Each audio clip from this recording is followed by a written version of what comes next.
I'm Brittany. This is Arthur, and welcome to Gaywatch, where we watch and read gay things.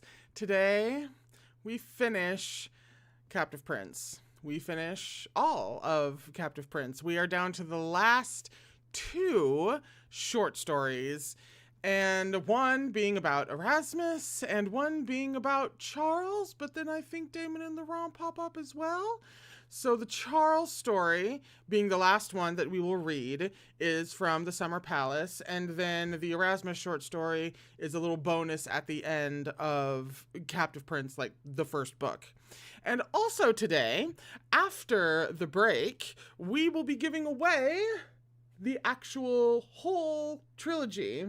These exact books that I am holding right now, that I have read in their entirety on these streams, will be given away today after the break, because we read for a couple of hours and we usually take a break around halfway through, and I try to keep those breaks to about 10 minutes or less. I think oftentimes less. There are trigger warnings for the content down in the description box. Should you need to avail yourself of them. Please no spoilers in the chat, because there are plenty of first-time readers here today, and actually, I am one of them, now that I think about it. I am almost certain that I never read these two short stories, or if I did read the Erasmus one, it was so long ago that I no longer remember it. So please no spoilers in the chats, as there are always new readers. And let me get to the actual page. Oh my god, did I just flip right to it without even... No, I didn't. I flipped a little too far. You would think that I would figure this out ahead of time, but then if I remembered to do that, then I wouldn't be me. If I remembered to do that, then I probably wouldn't have ADHD. There we go. There we go. All right. So we're starting with the training of Erasmus. Anyone else? Anyone else a little nervous? No? No? Yes? No? Okay. Because, like, we just had a lovely time over in the pre-stream book chat, basically laying out a trilogy between Ansel and Berenger, thanks to the short story that we read in the previous stream, which was about them, called Pet. And now we just get to tumble into what I think is potentially sad. Well, it's Erasmus, so of course it's going to be... Anyway. Get my face out of here. How did that happen? All right. The morning that he woke to feel the sheets sticky beneath him, Erasmus did not understand at first what had happened. The dream faded slowly, leaving an impression of warmth. He stirred sleepily, his limbs heavy with pleasure that lingered. The cozy bedding felt good against his skin. It was Peleus who drew back the bedding and knew the signs, and sent Delos to ring the bell and a boy runner to the palace, the bottoms of his feet flashing over the marble. Erasmus scrambled up, dropped, knelt, his forehead pressed against the stone. He didn't dare to believe, yet his chest filled with hope.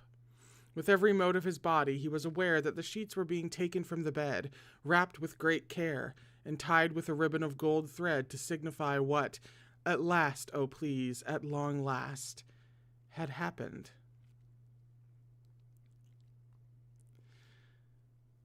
The body won't be rushed, old Peleus had said to him once, kindly.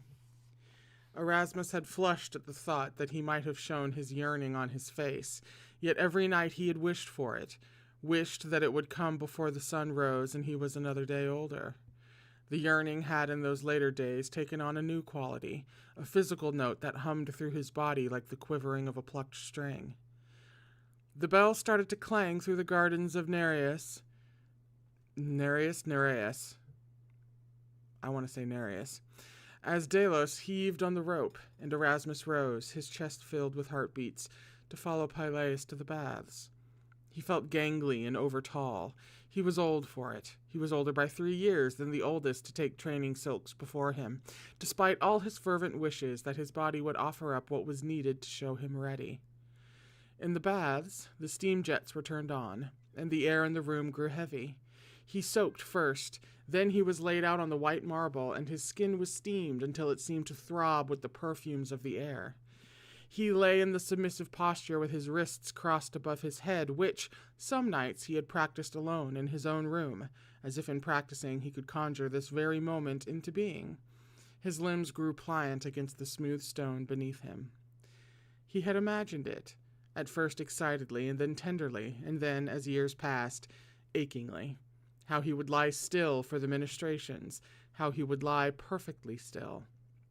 How, at the end of the day's rituals, the gold ribbon from the sheets would be tied around his wrists, and he would be arranged just so on the cushioned litter, the ribbons tied so very fine, so that a single breath might cause the knot to slither open, and he must lie so still as the litter was carried out of the gates to begin his training in the palace. He had practiced that, too, wrists and ankles pressed together.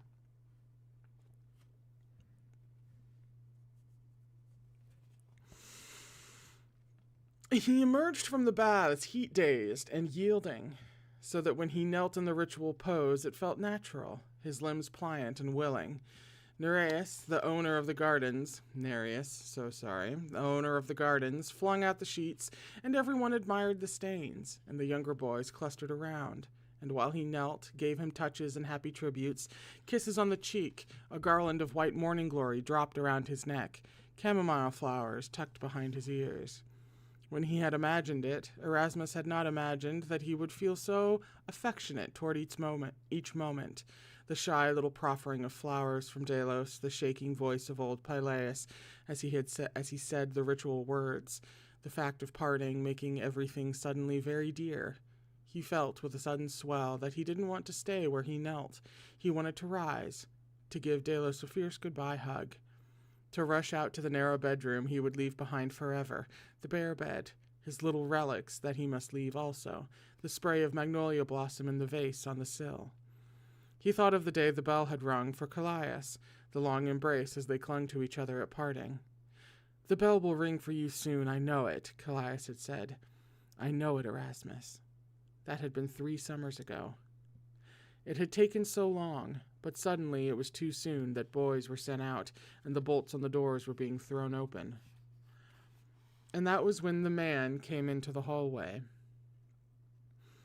Erasmus did not realize that he had fallen to his knees until he felt the cool marble against his forehead. The obliterating image of the man silhouetted in the doorway had struck him down. It beat inside Erasmus, dark hair framing a commanding face, features indomitable as the eagle. The power of him, the hard curve of a biceps where a leather strap gripped it, the muscles of a bronzed thigh between knee and sandal and leather skirt. He wanted to look again, and did not dare lift his gaze from the stone. Peleus addressed the man with the grace of his long-ago palace career, but Erasmus was barely aware of him, his skin hot. He didn't take in the words that Peleus and the man spoke to each other. He didn't know how much time passed before the man left, before Peleus was coaxing him to look up. Peleus said, "You're trembling." He heard the soft, stunned quality of his voice. "That was a master from the palace." "A master?" Peleus' voice was not unkind. "That was a soldier of your retinue, sent to protect your litter. He is to your master as a single droplet to the great storm that comes from the ocean and splits open the sky." What?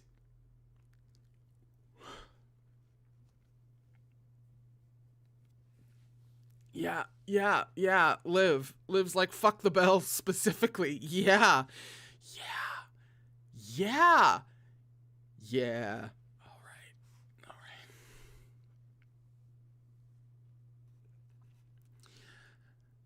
It was hot in summer. Under the relentless blue sky, the walls, the steps, and the paths heated steadily, so that by the time night fell, the marble gave off heat, like a warming brick taken straight from the fire. The ocean, which could be seen from the courtyard, seemed to withdraw from dry rocks each time it rolled back from the cliffs. Palace slaves in training did what they could to keep cool. They kept to the shade, they practiced the art of the fan, They slipped in and out of the refreshing waters of the baths. They lay, sprawled like starfish beside the outdoor pools, the smooth stone hot beneath them, a friend propped up beside them, perhaps, drizzling cool water over their skin. Erasmus liked it. He liked the extra strain that heat brought to his training, the extra effort of concentration that was required. It was right that training here in the palace should be more arduous than in the gardens of Nereus. It was befitting of the golden ribbon around his neck, a symbol of the golden collar he would earn when his 3 years as a palace slave in training were done. It was befitting of the golden pin he wore, a little weight at his shoulder that made his heart pound every time he thought of it, carved as it was with a tiny lion's head, the device of his future master. He took his morning lessons with Tarkon? I believe that would be Tarkon. In one of the small marble training rooms filled with accoutrements that he did not use, because from dawn until the sun reached the middle of the sky, it was the 3 forms, over and over and over again. Tarkon gave him passive corrections that Erasmus struggled to perform. At the end of each sentence, again. Then, when his muscles were aching, when his hair was drenched in the heat and his limbs slippery with sweat from holding a pose, Tarkon would tell him curtly, again. So Nereus' prize flower has finally blossomed, Tarkon had said on the day of his arrival. His inspection had been systematic and thorough. Thank you for telling us that and not depicting it. Tarkon was first trainer. He had spoken inflectionlessly. Your looks are exceptional. This is an accident of birth for which you are not entitled to praise. You are training now for the royal household, and looks are not enough to earn you a place there. And you are old. You are older than the oldest I have worked with. Nereus hopes to have one of his slaves chosen to train for a first night, but in 27 years he has produced only one hopeful. The rest bath boys, table attendants. Erasmus had not known what to do or say. Arriving in the stifled dark of the litter, he had tried with each painful heartbeat to hold himself still. A fine sheen of sweat had broken out over him at the terror of being outside. Outside the gardens of Nereus, the calming, comforting gardens that contained all that he knew of life. He had been glad of the litter's coverings, the thick fabric that was dropped down to snuff out the light. There to protect him from the debasing stares of outside eyes, it had been all that had stood between him and vast unknown space. The muffled, unfamiliar sounds, clatters and shouts, the blinding light as the litter's coverings were thrown back. But now the palace paths were as familiar as the palace routines, and when the noontime bell rang, he touched his forehead to the marble and said the ritual words of thanks, his limbs trembling with exhaustion. Then he stumbled out to his afternoon lessons. Languages, etiquette, ceremonies, massage, recitation, singing, and the Cathara. Shock stopped him when he stepped out into the courtyard, and he stood, numb. A spray of hair, a body limp, blood on Iphigen's face where he lay on the shallow marble steps, a trainer supporting his head, 2 others kneeling in concern, colored silk bent over him like exotic feeding birds. Slaves in training were gathering around him, a semicircle of onlookers. What happened? Iphigen slipped on the stairs, and then, you think Aiden pushed him? The joke was awful. There were dozens of male slaves in training, but only 4 wore a golden pin, and Aiden and Iphigen were the only 2 who wore the pin of the king. A voice at his elbow. Come away, Erasmus. Iphigen was breathing. His chest was rising and falling. Blood down Iphigen's chin had stained the front of his training silks.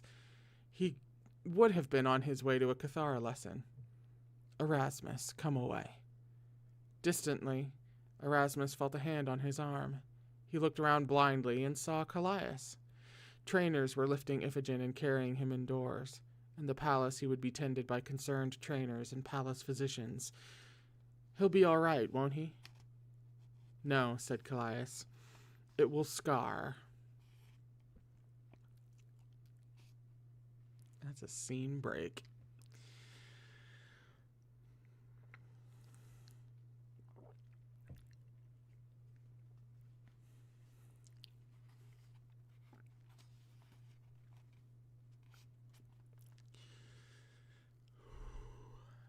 You don't even... You don't even have to kill your competition. You just have to make them permanently less than flawless. Because that's what's required. I said there was a scene break, right? Okay. Erasmus would never forget how it had felt to see him again. A slave in training rising from a prostration to his trainer, heart-wrenchingly lovely, with a tumble of dark brown curls and wide-set blue eyes. There had always been something untouchable about his beauty, his eyes like the unreachable blue sky. Nereus had always said of him, a man only has to look at him to want to possess him. Aiden's mouth had turned down. Callias, you can moon over him all you want, everyone does. He won't look twice at you. He thinks he's better than everyone else. Erasmus? Callias had said, stopping as Erasmus had stopped, staring as Erasmus was staring, and in the next moment, Callias was throwing his arms around Erasmus, holding him tight, pressing his cheek to Erasmus's cheek, the highest intimacy allowed to those who were forbidden to kiss. Aiden was staring at them, open-mouthed. "You're here," said Callias, "and you're for the prince." Erasmus saw that Callias also wore a pin, but that it was plain gold without a lion's head. "I'm for the other prince," said Callias. "Castor."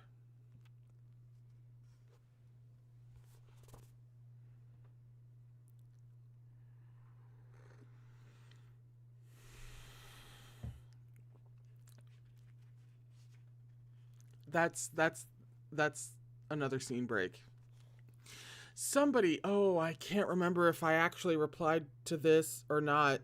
No, I think I did. Somebody commented that how brutal the scene breaks are in The Captive Prince in general. And I, of course, agreed, because it is simply a fact. C.S. Picard wields scene breaks like weapons, basically, aimed for maximum damage to my being at every point. They were inseparable, close as they had been in the gardens of Nereus, as though the 3 years of separation had never been. Close as brothers, the trainer said, smiling because this was a charming conceit, young slaves echoing the relationship of their princely masters.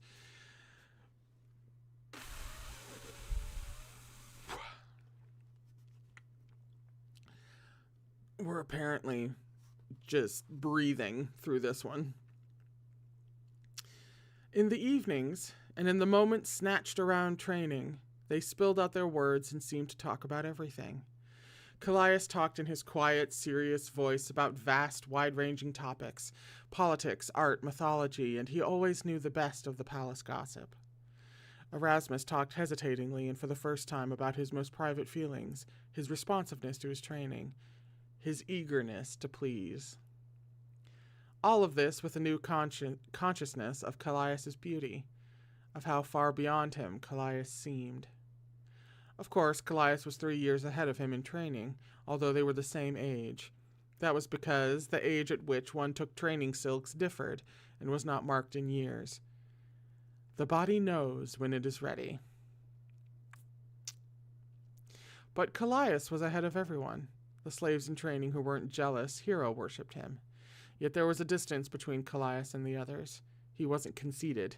He often offered help to the younger boys, who blushed and grew awkward and flustered, but he never really talked to them, beyond politeness. Erasmus didn't know why Callias singled him out, glad of it though he was. When Iphigen's room was cleared out and his Cathara given to one of the new boys, all Callias had said was, "He was named for Iphigenia, the most loyal, but they don't remember your name if you fall." Erasmus had said, meaning it, "You won't fall." I love the very casual way that it's just dropped in there, that of course, Iphigen was dismissed. Which isn't even really a bad thing. It's just indicative of, because, that means that he, got out, right? But it's just indicative of the whole culture around him.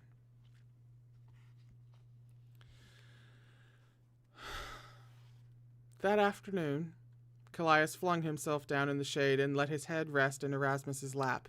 His legs tumbled out on the soft grass. His eyes were closed, dark lashes resting against his cheeks. Erasmus barely moved at all, not wanting to disturb him, overconscious of his heartbeats, of the weight of Callias's head against his thigh, unsure of what to do with his hands. Callias's unselfconscious ease made Erasmus feel happy and very shy. "I wish we could stay like this forever," he said, softly, and then flushed. A curl of hair lay across Callias's smooth forehead. Erasmus wanted to reach out and touch it, but he wasn't brave enough. Instead, this daring had blurted out of his mouth. The garden was drenched with the heat of summer, the piping of a bird, the slow buzzing of an insect. He watched a dragonfly land on a pepper stalk. The slow movement only made him more conscious of Callias.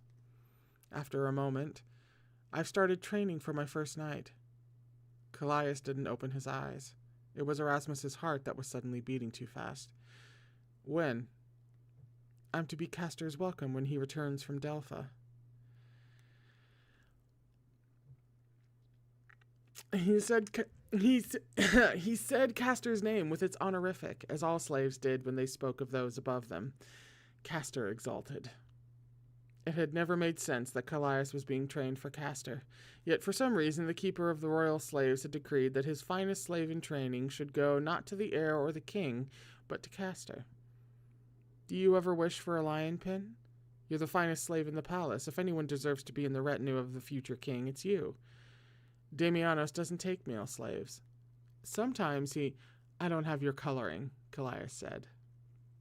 And he opened his eyes, reaching up to put his finger around a curl of Erasmus's hair. That's a scene break.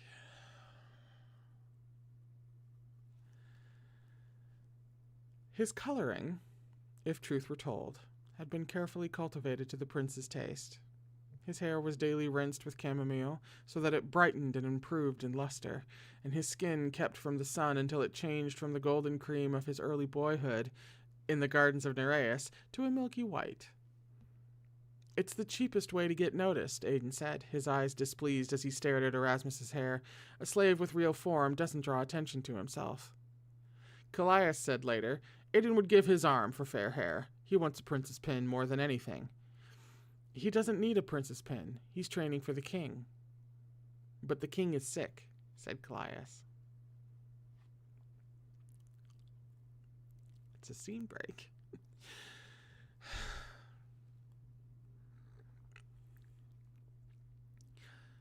The prince's taste was for songs and verses of battle, which were more difficult to remember than the love poetry Erasmus preferred, and longer. A full performance of the Fall of Anactos was 4 hours, and the Hypanor was 6, so that every spare moment was spent in internal recitation. Cut off from his brothers, he strikes too short at Nisos, and held steady in single purpose 12,000 men, and, in relentless victory, cleaves Lamachos with his sword. He fell asleep, murmuring the long heroic genealogies, the lists of weapons and of deeds that Isagoras wrote into his epics. But that night he let his mind drift to other poems.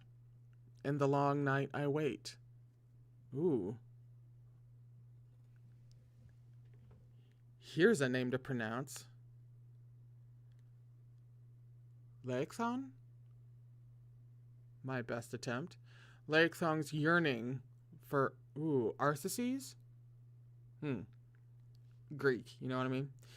As he unpinned his silks and felt the evening air against his skin. Everyone whispered about first night. It was rare for boys to wear the pin.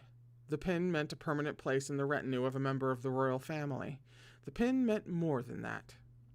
Of course, any slave might be called on to serve in private if the royal eye fell on him, but the pin meant the certainty of a first night, in which the slave was presented to the royal bed.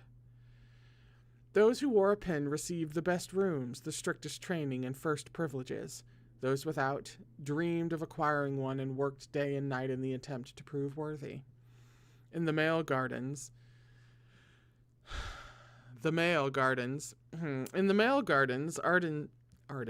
Aidan said with a flick of his shiny brown hair. That was almost impossible. In the female gardens, of course, pins were more common. The tastes of the king and his 2 sons ran along predictable lines. And since the birth of Damianos, there was no queen to select slaves for her own retinue. The king's permanent mistress, Hypermnestra, had full rights and kept slaves as befitted her status, but was too politic to take any but the king into her bed, said Aidan. Aidan was 19 and in the last year of his training, and spoke about first night with sophistication. Laying himself down on the bedsheets, Erasmus was aware of the lingering responsiveness of his body, which he could not touch himself. Only those with special dispensation were allowed to handle him there, to wash him in the baths. Some days he liked it. He liked the ache of it. He liked the feeling that he was denying himself something to please his prince. It felt strict, virtuous. Some days he just wanted, beyond reason, and it made the feeling of self-denial, of obedience, stronger, wanting it yet wanting to do as he was told, until he was all confusion. The idea of lying untouched on a bed and the prince entering the room, it was an obliterating thought that overwhelmed him. As yet untutored, he had no idea how it would be. He knew what the prince liked, of course. He knew his favorite foods, those that might be selected for him at table. He knew his morning routine, the way he liked to have his hair brushed, his preferred style of massage. He knew the prince had many slaves. The attendants spoke of this with approval. The prince had healthy appetites and took lovers frequently, slaves and nobles too, when the need was on him. That was good. He was liberal with his affections, and a king should always have a large retinue. He knew the prince's eye tended to roam, that he was always pleased by something new, that his slaves were looked after, kept in permanent style, while his eye, roaming, frequently fell on new conquests.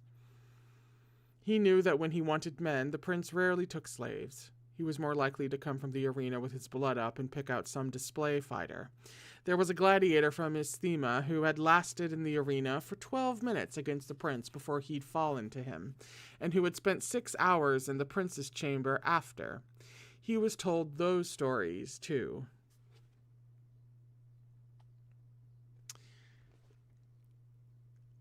Fascinating how Damon has always, apparently, in one form or another, appreciating a sense of challenge in male partners. And how that type of challenge and that exact challenge evolved a little bit with Laurent, but not quite as much as you would think, really. He always wanted, this also so deeply speaks to this man's competency kink that I can't believe that wasn't the first thing I remarked on. Hello? Come on. The best fighters who could not only give him a challenge, but were also just exceedingly good at what they did. Gee, I wonder if Laurent was like a competent fighter who was also a challenge in some new ways, but still. Wow. Damon's type for men evidently goes much deeper than blonde hair, blue eyes.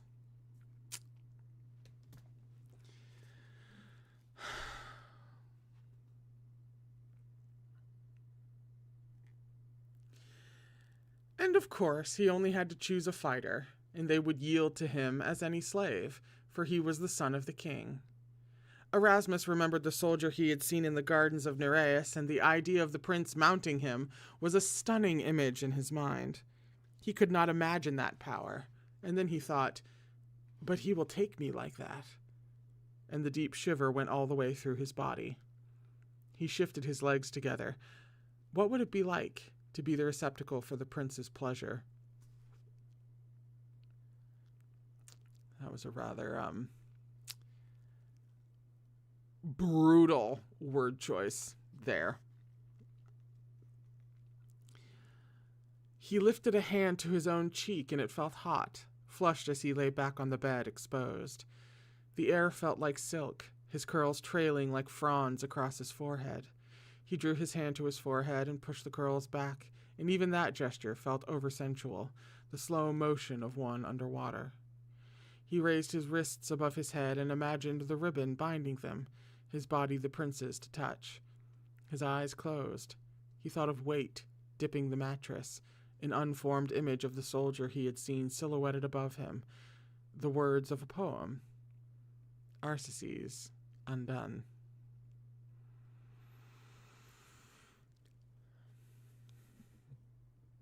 Reaching around the mic for Arthur here at a scene break.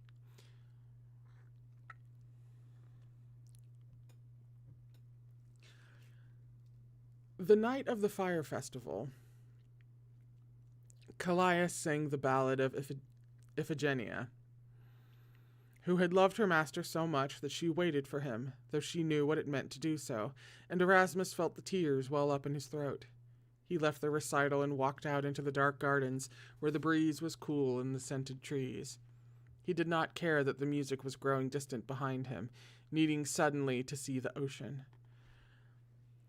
I cannot immediately remember, but was it wouldn't have been directly commented on, I don't think. So maybe I'm just putting two and two together, like way late, but I really don't want to ask this question. Was Govar Erasmus's first? I really don't like that question. God, I'm really hoping I'm not remembering something that was established. Because we know that happened. Yeah, we know about the assault. We know that happened. But I'm just wondering if that was ever... Okay. So we're just gonna...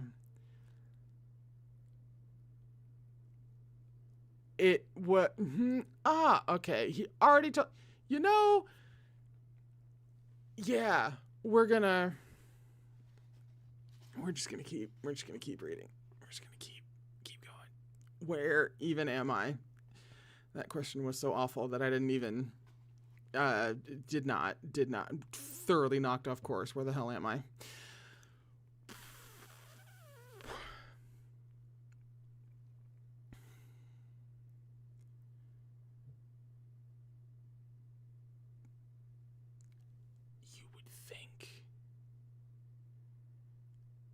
That I wouldn't have been knocked that hard off course, and yet here I am.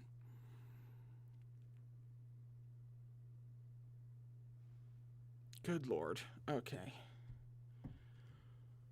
We're just gonna pick it up here. In the moonlight, it was different, dark and unknowable, but he felt it before him nonetheless, felt its vast openness. He looked out from the stone balustrade in the courtyard and felt the reckless wind against his face, the ocean like a part of himself. He could hear the waves, imagined them splashing his body, filling his sandals, the foaming water swirling around him. He'd never felt it before, that yearning, tossed feeling, and he became aware that the familiar shape of Callias was coming up behind him. He spoke the words swelling up inside him for the first time. I want to be taken across the ocean. I want to see other lands. I want to see Isthema and Cortosa. I want to see the places where Iphigenia waited, the great palace where Arsaces gave himself to a lover, he said, recklessly. The yearning inside him crested. I want to feel what it is to live in the world, said Callias. It wasn't what he had meant to say, and he stared at Callias and felt himself flush, and he was aware of something different in Callias, too, as Callias drew alongside him and leaned on the stone balustrade, his eyes on the ocean. What is it? Castor has returned from Delpha early. Tomorrow will be my first night.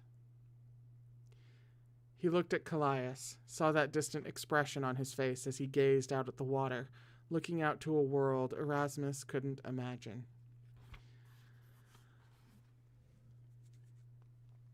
"I'll work hard," Erasmus heard himself saying, the words a tumble. "I'll work so hard to catch up with you. You promised me in the gardens of Nereus that we'd see each other again, and I promise you now. I'll come to the palace and you'll be a fetid slave. You'll perform on the kithara at the king's table every night, and Castor will never be without you. You'll be magnificent. Nisos will write songs about you, and every man in the palace will look at you and envy Castor." Callias didn't say anything, and the silence stretched out until Erasmus grew self-conscious of the words he had spoken. And then Callias spoke in a raw little voice.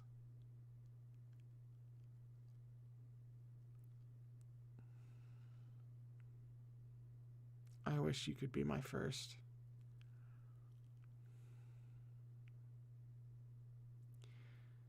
He felt the words in his body, little explosions. It was as if he lay uncovered on the pallet as he had done in his small room, offering up his longings. His own lips parted without sound. Callias said, Would you put your arms around my neck?" His heart beat painfully. He nodded, then wanted to hide his head. He felt lightheaded with daring. He slid his arms around Callias's neck, feeling the smooth skin of his neck. His eyes closed to just feel. Snippets of verse floated through his mind. "In the columned halls we embrace. His cheek rests against mine. Happiness like this comes once in 1,000 years." He put his forehead against Callias's. "Erasmus," said Callias unsteadily. It's all right as long as we don't..." He felt Callias's fingers on his hips. It was a delicate, helpless touch that preserved the space between their bodies, but it was as if he had completed a circle, Erasmus's arms around Callias's neck, Callias's fingers at his hips. The space between their bodies felt clouded and hot. He understood why those 3 places on his body were forbidden to him, because all of them began to ache. He couldn't open his eyes as he felt the embrace tighten, their cheeks pressing against one another, rubbing together blindly, lost to the sensation, and just for a moment he felt, "We can't." It was Callias who pushed him away with a strangled cry. Callias was panting 2 feet away, his body curved around itself, as a breeze lifted the leaves of the tree, and they swayed back and forth, as the ocean swelled far below.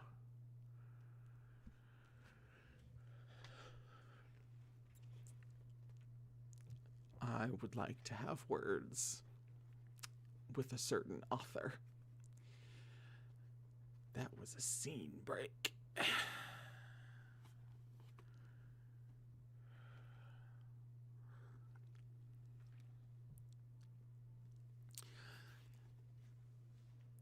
On the morning of Callias's first night ceremony, he ate apricots. Little round halves, ripened just past their early tang to perfect sweetness. Apricots, figs stuffed with a paste of almonds and honey, slices of salty cheese that crumbled against the tongue. Festival food for everyone. The ceremonies of first night eclipsed anything he had seen in the gardens of Nereus, the height of a slave's career. And at the center of it all, Callias, paint on his face, the gold collar around his neck. Erasmus looked at him from a distance, holding on to the promise he had made to Callias tightly. Callias performed his role in the ceremony with perfect form. He never once looked at Erasmus. Tarchon said, "He is fit for a king. I always questioned Adrastus' decision to send him to Castor." "Your friend is a triumph," the attendants whispered to him the next morning, and in the weeks after that. "He is the jewel of Castor's household. He performs on Kithara every night at table, displacing Ionessa. The king would covet him if he weren't sick."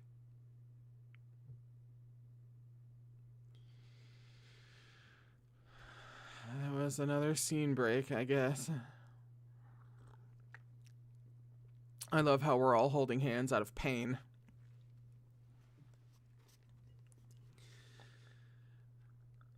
Aiden was shaking him awake. What is it? He rubbed his eyes sleepily. Aiden was kneeling next to his narrow bed. Callias is here. He had an errand for Castor. He wants to see you. It was like a dream, but he hurried to put on his silks, pinning them as best he could. Come quickly, Aiden said. He's waiting. He stepped out into the garden, following Aiden out, past the courtyard to the paths winding through the trees. It was past midnight, and the gardens were so quiet that he could hear the sounds of the ocean, a soft murmur. He felt the paths under his bare feet. In the moonlight, he saw a slender, familiar figure gazing out at the water beyond the high cliffs. He was barely aware of Aiden retreating. Callias' cheeks were brushed with paint, his lashes heavy with it. There was a single beauty mark high on his cheekbone that drew the gaze to his wide blue eyes. Painted like that, he had come from entertainments in the palace, or from his place in Castor's household, at Castor's side. He had never looked so beautiful. The moon above him, the gleaming stars falling slowly into the sea. I'm so glad to see you. So glad you've come, said Erasmus, feeling happy but suddenly shy. I'm forever asking my attendants for stories of you, and saving stories of my own, thinking this or that I must tell Callias. Are you? Said Callias. Glad to see me. There was something strange about his voice. I missed you, said Erasmus. We haven't talked to each other since that night. He could hear the sounds of the water. When you tried to dine from a prince's table. Callias? Said Erasmus. Callias laughed, the sound uneven. Tell me again that we'll be together, that you'll serve the prince and I'll serve his brother. Tell me how it will be. I don't understand. Then I will teach you, said Callias, and kissed him. Shock. Callias' painted lips against his, the hard press of teeth, Callias' tongue in his mouth. His body was yielding, but his mind was clamoring. His heart felt that it was going to burst. He was dazed, reeling, clutching his tunic to himself to keep it from falling. Standing 2 paces away, Callias was holding Erasmus's golden pin in his hand, where he'd torn it from the silk. And then the first real understanding of what they had done. The bruised throb of his lips, the stunned feeling of the ground opening up beneath his feet. He was staring at Callias. You can't serve the prince now. You're tainted. The words were sharp, jagged. You're tainted. You could scrub at it for hours and you'd never wash it off. What is the meaning of this? Tarkhan's voice. Aiden was suddenly there with Tarkhan in tow, and Callias was saying, he kissed me. Is this true? Tarkhan took hold of his arm roughly, the grip painful. I don't understand, he had said, and still he didn't understand it, even when he heard Aiden saying, it's true. Callias even tried to push him away. Callias, he gasped. But Tarkhan was tipping his face up into the moonlight, and the evidence was smeared all over his lips. Callias' red paint. Callias said, he told me he couldn't stop thinking about me, that he wanted to be with me, not with the prince. I told him it was wrong. He said he didn't care. Callias, he said. Tarkhan was shaking him. How could you do this? Were you trying to lose him his position? It is you who have wrecked yourself. You have thrown away everything that you have been given, the work of dozens, the time and attention that has been lavished on you. You will never serve inside these walls. His eyes, desperately searching, found Callias' gaze, cool and untouchable. You said you wanted to cross the ocean, said Callias.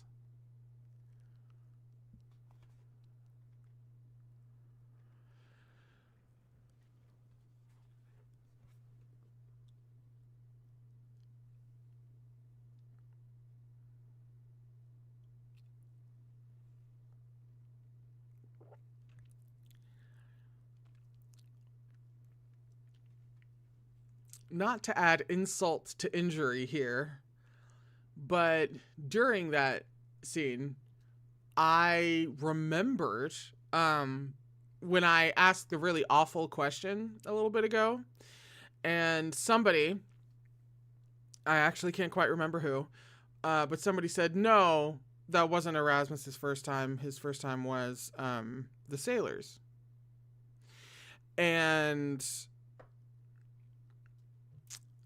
I was like, right, the Sailors. But I couldn't, like, remember what exactly, like, that was. I was like, what was the... And I remembered a little while ago while reading that scene. So that was a couple of things going on in my head at that moment. Because of course it would just of course it wasn't Gavar. Gavar would probably be his second time then, if the Sailors coming over to Vare from Akielos were. Yeah. We just need to remember Torvald in this moment, I feel. We really need to keep Torvald just at the front of our minds.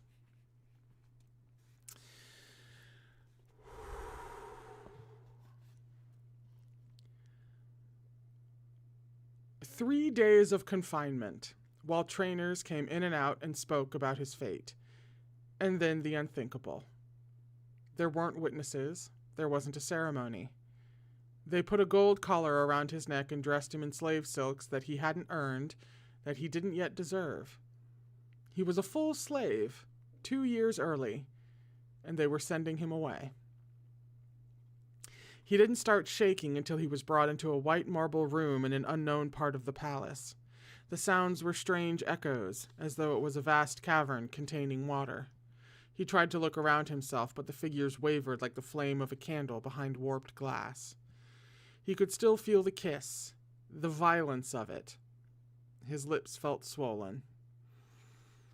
But slowly he was becoming aware that the activity in this room was to some larger purpose. There were other slaves in training in the room with him. He recognized Narcissus and Astakos.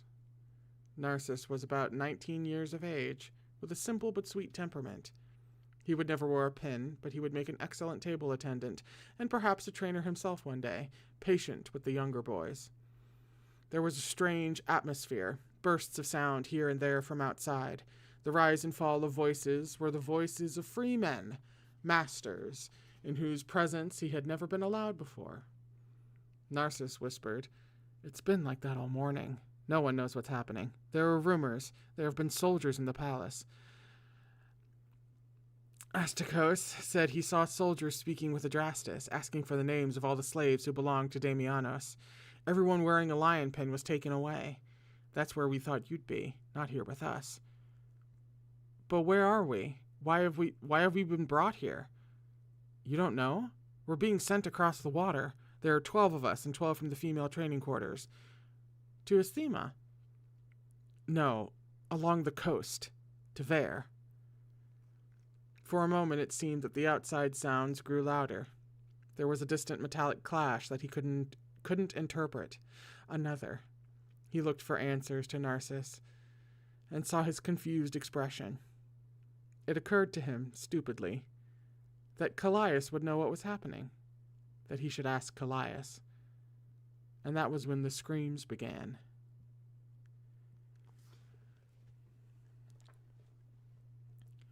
What the fuck? That was the end. What the fuck made her think that was okay to do to me? What gave her the right to do that to me, personally? She really said, fuck Brittany in particular.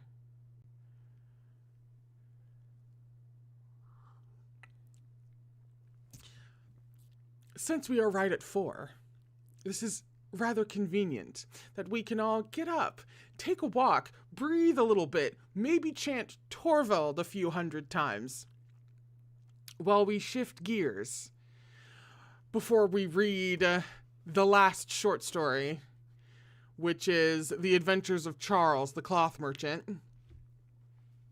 the last one we have to read. Well, period, but then also naturally from the Summer Palace. So I'm going to go angrily type in the names of the people who submitted themselves to try to win this whole trilogy, and I will announce that when we come back from the break. Everyone take some nice deep breaths. Maybe hold hands. And I'll be back in just a few minutes with the winner and the adventures of Charles. All right? Okay. Gonna take a walk around the house first. I'll be right back.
And we're back.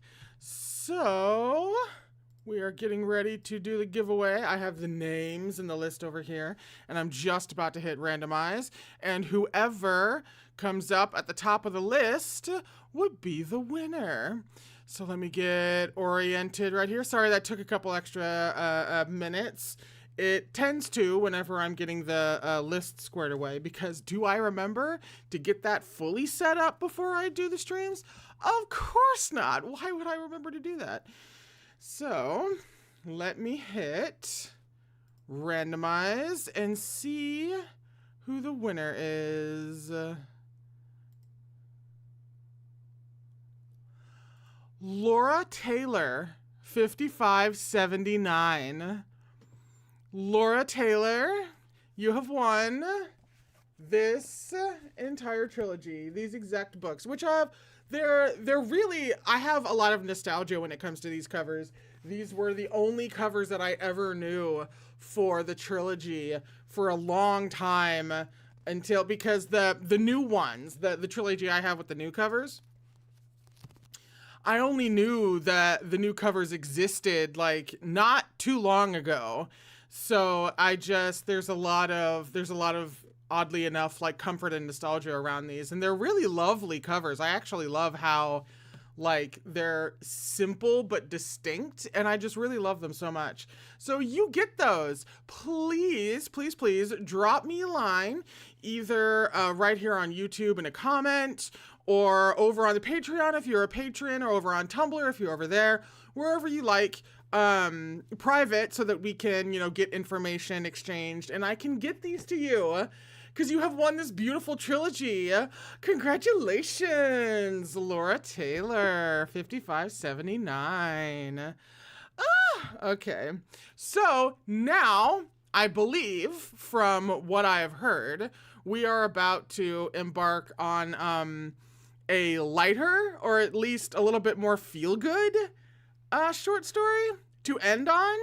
And I can understand why people said to, without even having read a single word, I understand why people said to end on this rather than, Erasmus. Speaking of, though, I saw a little bit of the chat going on. Am I misremembering Torvald's situation a little bit? Because I always had the impression that he was a product of his environment, but wouldn't put up any resistance towards the changes that are inevitably to come once Laurent is king, and would in fact freely be yes, they should be be proactive in that sense. That was the vibe that I got. But then actually Torvald in general would be a very, very interesting conversation. He would be a bit of a complex topic. Yeah, love bunnies. You had the same impression? That was the impression that I had about Torvald. But I should revisit his scenes in particular and really look into them, given the context. We'll just leave it at that. So we are, actually, let me double check what the heck page it on. We are at the Adventures of Charles, the Venetian cloth merchant. A story of Charles, the prince, and his assistant, Lamen, which is really too cheeky of her. Over here. All right. The last short story for the captive prince.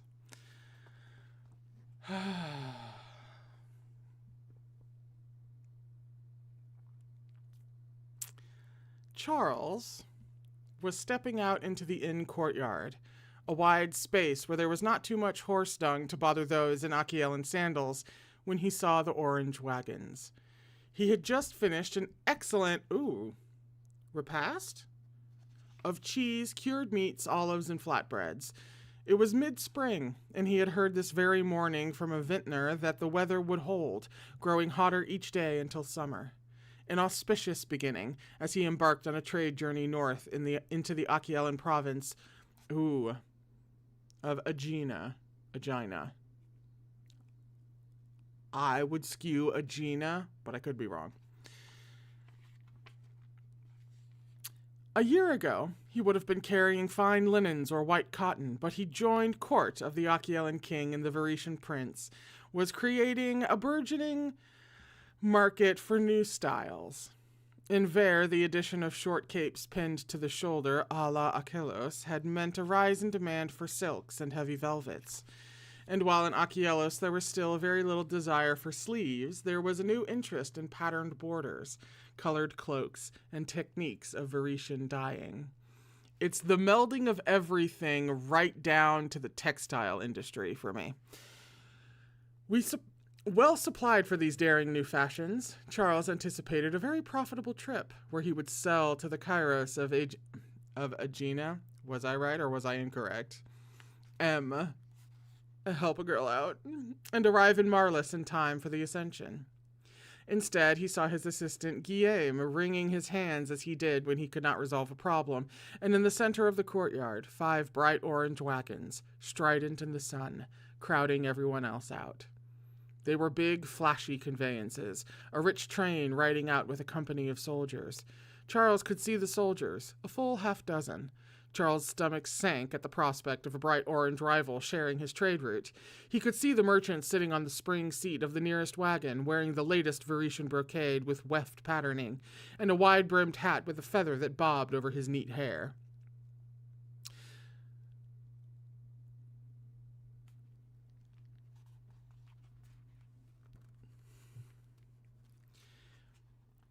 This isn't what I think it is.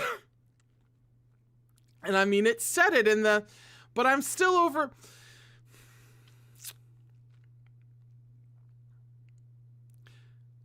What do you think? I bargained for them myself, said the merchant, as Charles' eyes went wide. Your Highness!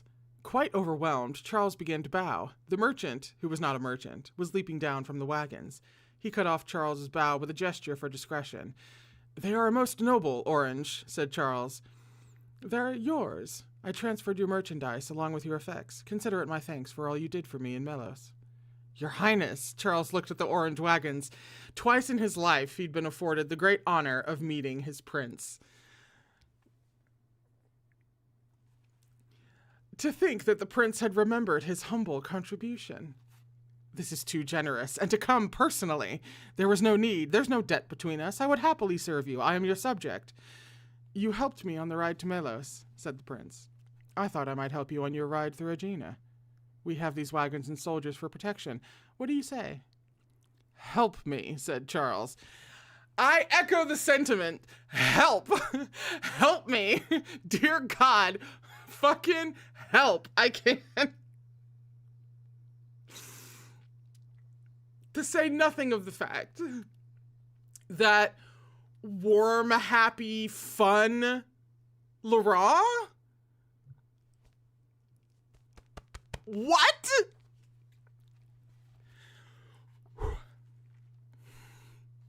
I am on fire with happy rage.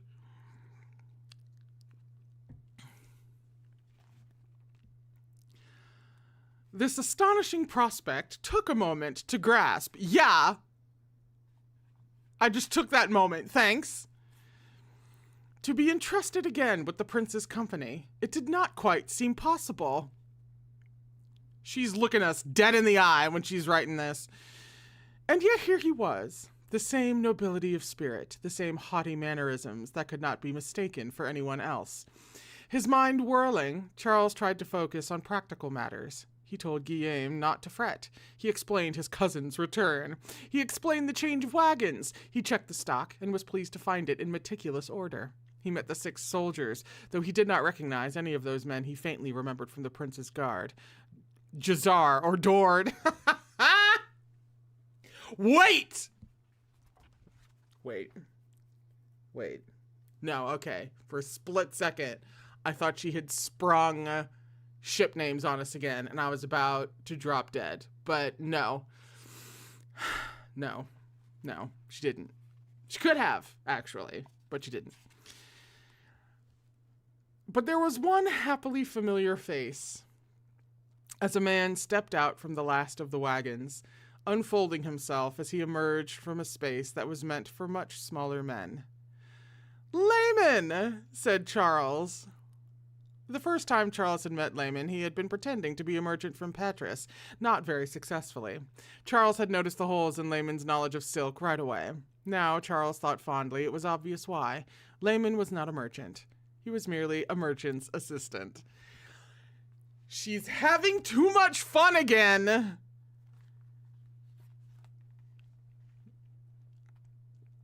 I see you are once again assisting, Charles leaned in conspiratorially, Cousin Charles on his travels. Cousin Charles wants to keep his identity hidden. I hope you understand. The Venetian Council thinks he's hunting at Aquitar. I am the soul of discretion, said Charles, although I wonder, that is, if I might ask. Across the inn courtyard, Cousin Charles's bobbing hat feather was visible as he haggled with the innsman over the cost of a wagon train's lodging. There was one thought troubling him. Is not the ascension in 5 weeks, said Charles. 4 weeks, said Lamen. He said it with a steady expression, standing in front of a very orange wagon. It's lucky King Damianus is at Delphi, said Charles uncertainly. There's no need to worry that the prince is away so close to the ascension. Yes, this would be a terrible idea otherwise, said Lamen.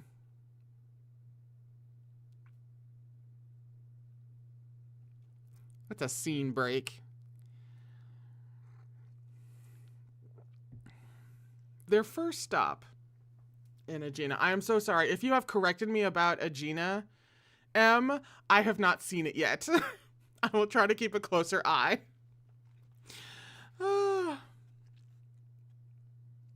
The first stop in Aegina was part of Charles's habitual trade route, the home of Canis, a minor member of the Aegean provincial nobility.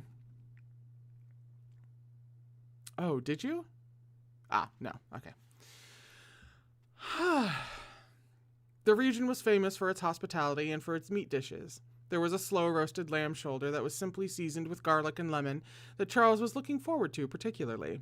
As they trundled up to the villa's outer walls of flat stone, Charles told the prince of this province's unspoiled customs. They would all soon enjoy the culinary charms of northern Achelos. It was good that the prince was keeping his identity hidden. Men puked in front of princes, tripped, dropped ceramics. If Guillaume had known the true identity of Cousin Charles, he would not have been able to concentrate on management of the inventory. Not everyone could have the blissful equanimity of Lamen, who seemed to pay the prince no deference of rank. A piece of very good acting. Charles had to keep pinching himself, just as he had to a year ago on the ride through Melos. The Prince of Vere was sitting on that orange wagon cushion. The person lifting those bolts of silk was the Prince of Vere. That was the Prince of Vere's hat feather. As for the prince, he was obviously enjoying a freedom that provided Charles with a few heart-stopping moments, such as when Guillaume threw him a saddle pack, or when he was served lunch second after Charles received the best portion. But the prince was not perturbed by these familiarities, which showed, thought Charles, his excellent character. They were about to pass through the outer walls towards the lamb shoulder when word came that they were being denied entry. There must be some mistake, said Charles. He told Guillaume to rectify it. He was not overly concerned. He traded here yearly.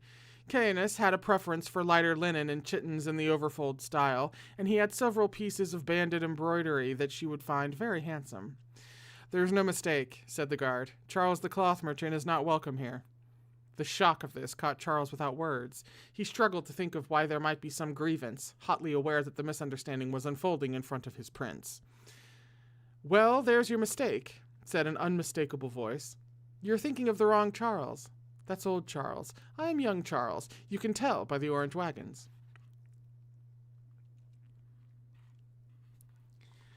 She thinks she's fucking funny. The prince gazed up at the guard from under his feather.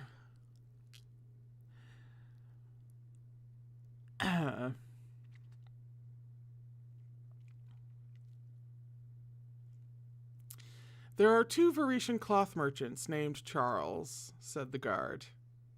It's a common name in Vere, said young Charles. More common with every day, said Lamen. The guard turned towards the Achiellan voice, and Lamen smiled at him, an easy smile full of his good nature, his tousled curls, and the relaxed temperament of his southern Achiellan birth. He had a dimple in his left cheek. Charles watched the guard unwinch a fraction. They had to wait while a runner was sent to the house, and wait longer for him to return, panting. The guard waved them through. The call went up, whips flicked, and wagons trundled. Young Charles was welcome. Old Charles was feeling very low. But of course they must have somewhere to stay. He felt a hand clasp his forearm, and he looked up in surprise as the prince said, "Let's get to the bottom of this, shall we?" Caenis was delighted to entertain a young merchant with stories of the Varetian court, and she had arranged exactly the sort of evening under awnings in the gardens that Charles had envisaged, except that Charles was not invited. Charles took a smaller repast in the servant quarters. It struck him that he, too, was now pretending to be of a lower station, eating humbly with Lamen. Humbly. If the prince could maintain this fiction, so could Charles, he thought. Certainly he did not want Lamen to think he was too self-important to eat with an assistant. In fact, he often shared meals with Guillaume on the road. Besides, this simple food was tasty, and Lamen, though of modest origins, was a thoughtful young man who spoke Varetian very well, even if his knowledge of cloth was lacking. "I thought high-born Varetian men weren't allowed to be alone with women," said Lamen, with a slight frown, when their meal was crumbs and the prince had not yet returned. "This is said Charles. "I thought that Caenis's household is present," said Charles, reassuringly and with some approval. Lamen's concern for the prince was very proper. It counts as a chaperone. A soft knock came at their door, followed by a face looking in, an older woman with brown, thinning hair. "Doris?" said Charles in surprise. "It is you." Doris took a step inside the room, which was small to hold 3 people. "Charles, I want you to know I don't believe a word of what they're saying about you." Charles felt the cold touch of concern. What are they saying? He had met Doris 2 years ago. She was a seamstress, and he had complimented her on the quality of her work. They had had several stimulating conversations since then, including a wonderful talk on the qualities of Esthema linen. Now her face was concerned. "A merchant stopped here 3 days back.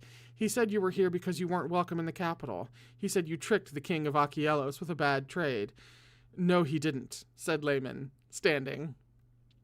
Charles was moved by Lamen's belief in him. "That is good of you to say, Lamen," said Charles, "but your word sadly counts for very little against that of a renowned merchant." My face hurts with the dramatic irony, oh my god. He could hear the worry in his own voice, and he made a conscious effort to relax. It would do no good to concern the others with his troubles. "Thank you for coming, Doris. I'm sure it's just a simple misunderstanding." "Take care on the road, Charles," said Doris. Agina. No. Yes, Agina. It's definitely not a G, it's Agina. Yeah? Because I saw the note, so I'm trying to actually put that into practice, but my brain is my brain sometimes. Agina is a rough province, and no one knows much about this trader. Yes, thank you. All right, Agina, thank you. All right, yeah. That knocked me right off the... Agina is a rough province, and no one knows much about this trader. "His name is Macon," said the prince, padding in from the dinner several hours later. He had an enervated look that subtly relaxed his posture, and a glitter in his eyes from an evening of entertainments. "He's an Achiellan trying to establish trade routes through to Patras. Born in Esthema, heir to a reputable trading company. A brunette, nice eyes, not as nice as mine. He's 35 and handsome and unmarried, and I'm afraid he's had terribly unflattering things to say about you, Charles." "You do have nice eyes," said Lamen.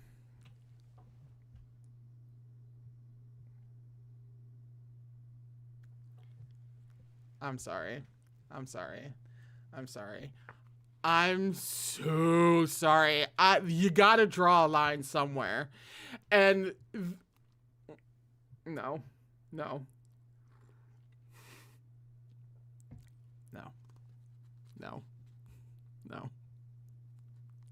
Jesus. "Did you miss me? I brought you something." The prince tossed a sweetmeat to Lamen, who caught it with a hint of amusement. It seems you have a rival in trade, and he has 3 days on you. Your Highness, I am deeply sorry to have caused you this inconvenience. I will happily accompany you back to Aquitar. Charles bowed low. Reputation was everything to a merchant, and his position was already precarious as a Varetian in northern Achelos. Charles thought of rumors planted, relationships soured, doors closed, but most of all he thought how much he had disappointed his prince, who ought to ride only in the best company. The prince leaned his shoulder against the thick stone of the wall.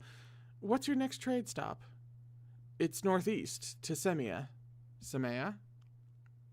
I think Semea, said Charles. Then we go north, to Kalamos, said the prince, and get ahead of him.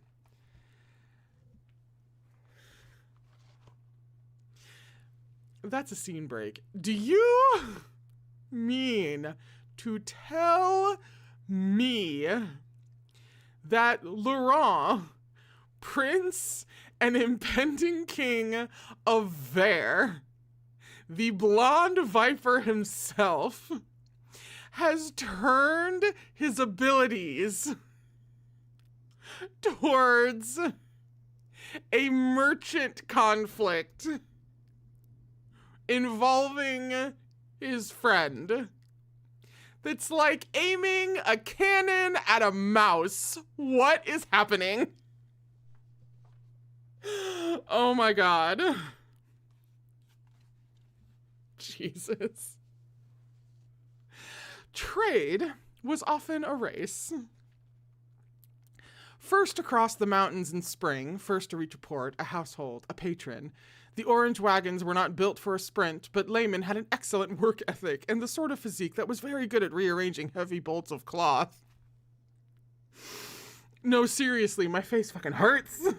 He also had a startling effect on the 6 higher guards, coupled with a knowledge of terrain that had them making good time on the country roads. Kalamos. The guard waved them through without hesitation. They rode through an approach of shaded laurel trees that opened up into an outer courtyard where wagons disembarked and riders dismounted. For a moment, Charles thought that he was seeing double. A contingent of 5 orange wagons had pulled up in the courtyard opposite them. They appeared identical to his own wagons in every way. His wagons were orange. These wagons were orange. His wagons had spring seats. These wagons had spring seats. The same shape, the same style, the same fittings. Had the prince bought him 5 more wagons? But then Charles saw the merchant dressed in a heavy chiton of imported cotton, an ankle-length garment with ostentatious vermilion bordering. It was Macon. Charles knew it at once with a flicker of nerves. This was Macon's wagon train. They had not outpaced Macon, but had arrived at precisely the same time. 2 visiting merchants. Eugenos, keeper of the household, greeted them with a traditional gesture. Healthy competition, Macon smiled. They were led into the villa together, to rooms where they could refresh themselves after their journey. Charles and Macon walked abreast, with the prince at Charles' left elbow and their assistants behind them. Up close, Macon was much as the prince had described him, a man with a handsome face, a close-cut beard of the kind that was popular in Patras, and striking dark eyes, which his smile never quite reached. "So, you are Charles," said Macon. The walk had the pace of a pleasant stroll. Macon's words were pleasant too, but Charles felt his pulse speed up as if in response to a threat. "That's right," said a voice before Charles could speak. Macon turned his gaze to the youth at Charles's elbow. He took in the clothing, the Varetian lacing, the obvious expense of the brocade. He took in the feather. I love how the feather is an entire whole-ass character at this point. The feather has lore now, okay? "You're younger than I expected. I'll be of age in 4 weeks." Blue eyes gazed at Macon from under the feather. Macon regarded the prince in turn, as though assessing every soul of his value. "You don't seem like the man I've heard so much about." "You mean the man you've talked so much about?" Macon smiled again. "Come now, Charles. As I said, a little healthy competition." Withdrawing to ready themselves in rooms that had been prepared for them, the 2 merchants returned cleaned of the dust of the road, with their assistants and various samples to show the keeper. Nestor of Calamos liked to wear reds that inched as close to the Achaean royal red as those of lower rank were allowed. Charles selected samples that showcased his best red dyes, the russet from Vertan, the carmine extracted from crushed kermes in Lamarck, and arranged them for reviewing. Winning a contract here would help him build a trade line that he could extend north to the fort of the Kairos. The prince handled the opening address rather well, even if Charles had to murmur sotto voce a few things here and there. And the sixth thread, weave, murmured Charles, makes for a very fine underlayer, murmured Charles. Excellent work, Your Highness, Charles murmured quietly but rather proudly when the keeper turned to Macon. A strong beginning. The gasps came when Macon's assistant unspooled with a flourish a bolt of vermilion Kemptian silk in pristine condition, unstained, free from dust of the road. It was beautiful. Kemptian silk, said Macon, brought from the west. 100 silver lei. From us 50, said the prince immediately. My mother is Kemptian.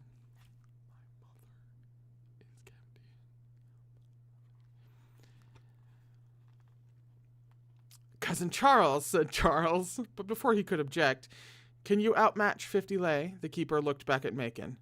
45, said Macon. 40, said the prince. 35, said Macon. Charles felt faint. This was far below cost. Whoever won the contract would take an enormous loss, and if it was him... Everyone in the chamber looked at the prince expectantly. He paled a little. I'm afraid we cannot go any lower, even for Nestor of Calamos. That was all it took. The keeper gestured, and the silks were being rewrapped and the samples cleared as quickly and efficiently as market stalls, closing at the first hint of rain. You have our contract, said the keeper to Macon, and a seat next to Nestor at the feast tonight in acknowledgement of your new position. Keeper, said Macon, inclining his head in regard as the keeper and his servants withdrew from the chamber. You must want to establish a trade line here very much, said the prince to Macon. They stood beside each other. Dear Charles, whatever will you do with your own Kemptian silk? It will spoil on the road. We aren't carrying any Kemptian silk, said the prince.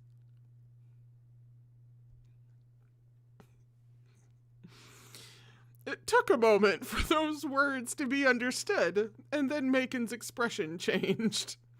Oh, did you think we were? I'm afraid you undercut yourself for no reason. A look of fury had appeared on Macon's face. The prince said, a little healthy competition.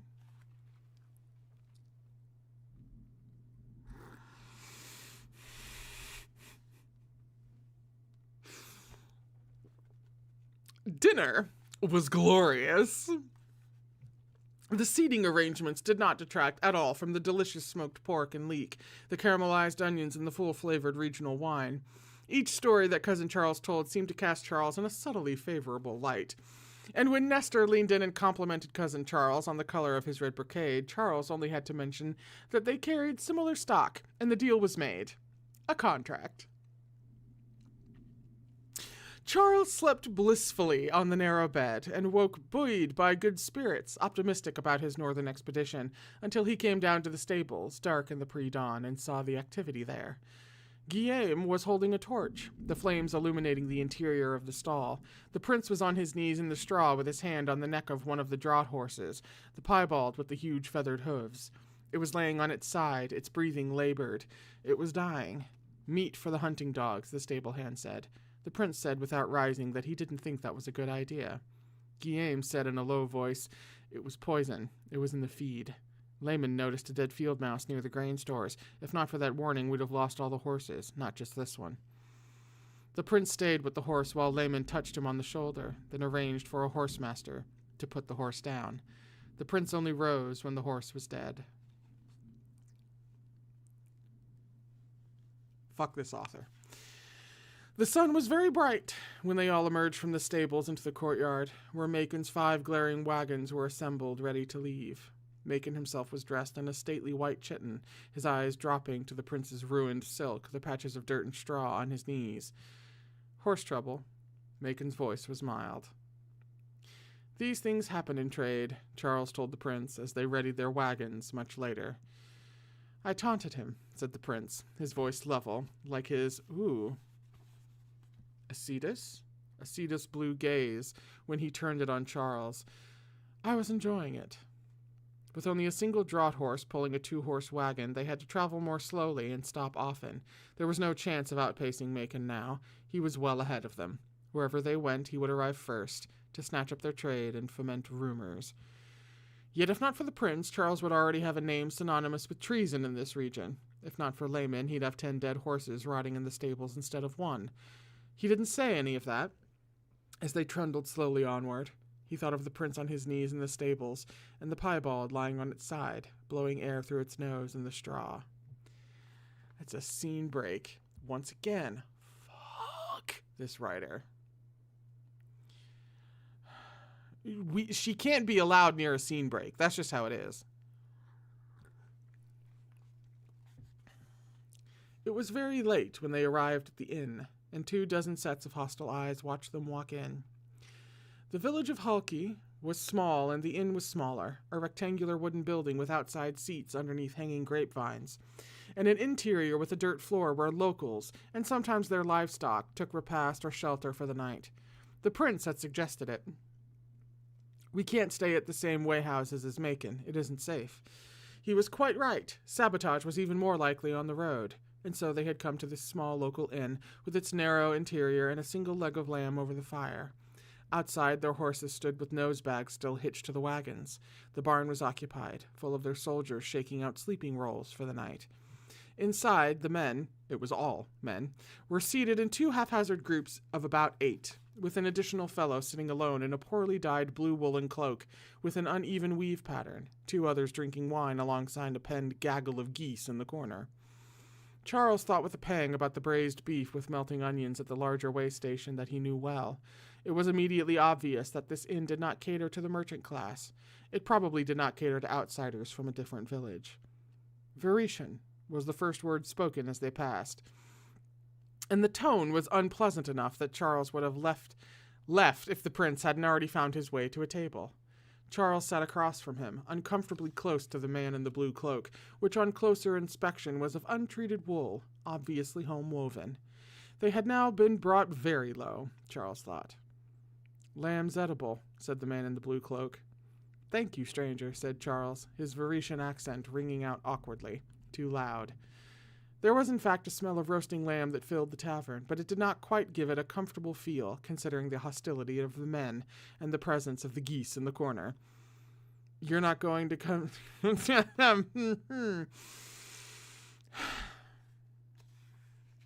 "You're not going to sit in my lap this time." Lamen settled comfortably on the bench. The prince said, "Charles will faint." "I don't think it's quite the mode for a young cloth merchant," said Charles. "Are you sure the lamb's edible?" said Guillaume to the man in the blue cloak. Charles sniffed the wine. It was double strength, he learned, coughing. At least it was wine and not one of the fermented spirits of the northern regions. He tried to appreciate the rustic charm of dining here, even as he was aware that these hostile men were all drinking double-strength wine as well. Still, there was always a bright side. It was only necessary to drink half the wine, and perhaps this man in the blue cloak would have some colorful local knowledge. He opened his mouth to speak. Charles didn't see how it happened. He heard an Achiel in a wool chiton say, "Watch it," and suddenly the prince was soaking wet. The contents of the prince's cup had been dumped into the prince's lap. Double-strength wine soaked into silk of exquisitely uniform warp, staining it forever, then dripping down the bench onto the floor. "Too many Viretians in here," said the man, and spat near the wine puddle. Lamen was rising calmly from his chair, a process that the man didn't notice until he found himself looking up. "The Viretian prince is about to be crowned." Lamen's voice was friendly enough. "You should talk about his subjects with respect." "I'll show you respect," said the man, and turned away, only to turn back and swing a punch at Lamen's jaw. "Lamen, the prince's dinner," said Charles, his incautious words unheard as Lamen shifted, evading the punch, so that the man staggered into their table, upsetting everything. Lamen then took the man by the scruff of his chiton and flung him back out into the tavern. With a crash, the man landed in the middle of a seated group of men several steps away, sending wine cups and cut meats flying. All of the seated men leapt to their feet. "This is all a misunderstanding," said Charles, faced with faced with 8 dripping Achielans. "We're not here looking for any trouble. We're just..." He ducked as a metal stake to which was tied a freshly hunted brace of rabbits was thrown with worrying accuracy at his head. "Look out!" The prince dragged the man in the poorly dyed wool cloak to the floor to avoid it. At the same time, shaking off his fall and pieces of food and wine from the table, the original harasser made it to his feet and launched himself at Lamen. The resulting explosion of violence turned the tavern into a roiling mess of fighting. A group of Achielans swarmed Lamen. A group of Achielans swarmed each other. "Blame me for the doings of a Varetian" progressed quickly to, "You've been grazing your cows on my land, Stavos, and don't you deny it." The goose pen was broken open and geese streamed out at knee level, hissing and pecking. The prince pulled the man in the blue cloak to safety behind the biggest overturned table. From that vantage, the prince started throwing olives. They plinged off the heads of the struggling Achielans and caused no real harm, but contributed to the general confusion. Charles pressed himself to the wall and tried to keep out of the fray, and then he saw Guillaume in the remains of the goose pen, with one of the Achielans advancing on him. "Guillaume!" Charles leapt over a stool, picked up a pitcher of wine, and smashed it over the attacker's head, wincing at the cost of the broken ceramic. He hurried Guillaume to safety behind the overturned table, where the man in the blue cloak crouched alongside the prince. "Charles," he introduced himself. "Alexin," said the man. There was a crash and the sound of wood splintering, followed by a powerful roar. "I think Lamen is holding his own," said the prince, peering over the top of the table. A sudden loud clanging caused a worried expression to fly onto Alexin's face. "That bell summons the garrison." "Come with us," said the prince to Alexin, and then, "Lamen, to me!" And the 5 of them made their way out the door, with the fight still thundering behind them. It was swift work to unhook the nose bags from the horses and clamber into the wagons, thankful the horses were still in harness. They did not have to wake their small guard. The bell had done that. Their men hurriedly pulled on pants and shirts and swung up into saddles. Traveling at night was not preferred on these provincial tracks, but they cut a breakneck pace for wagons and were away. Not a moment too soon. The local garrison's arrival could be heard distinctly behind them. Leaving a tavern brawl in their... Only when Lamen judged they were not being followed did they slow and begin to look for a cutting or a gap in the trees where they could stop and camp for the night. Guillaume said, "It's a pity you didn't punch him after dinner. We could make a fire, but there's nothing to eat." The prince held up a parcel wrapped in cloth.